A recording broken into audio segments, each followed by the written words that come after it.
Sneg počasi pobira, a jutra so še vedno ledena. Tudi za ptice. Leteče pernate živalce so sicer zelo samostojne in tudi mrzle mesece čisto dobro prestanejo. Kje, kako in kdaj naj vseeno pomagamo, bomo preverili na ornitofonu na številki 01 426 5875. Že zvoni. Prosim. Ja, dober dan. Na dežurni liniji ornitofona so v teh dneh pogostejša vprašanja o tem, kako pravilno nahraniti ptice. Na ornitofon dobivamo različna vprašanja o pticah, največ zdaj po zimi, kako se krmijo, spomladi pa o padlih, izgubljenih mladičih iz gnezda.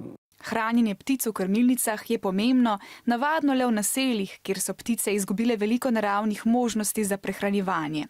Krmilnice bodo bolje obiskane, če bodo postavljene v bližino drevesnih krošenj ali grmov, idealna višina pa je 1,5 metra nad tlemi, tako da mačke ne morejo do njih. Krmilnice so take točke, kjer se dosti ptičev skupaj dobi na istem prostoru, ki je omejen, kar v naravi načeloma ni tako, in to je tudi dober kraj, kjer se lahko širijo bolezni.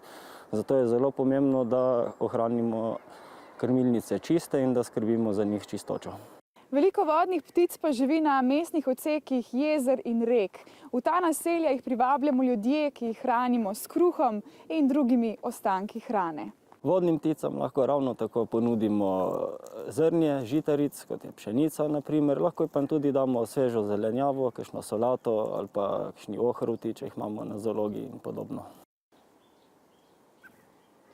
V tem zimskem času poskrbite za ptiče prijatelje, ki so povsod okoli nas. A poskrbite, da jim boste dali primerno hrano, kot so raznovrstna semena, ne pa ostankov svoje malice.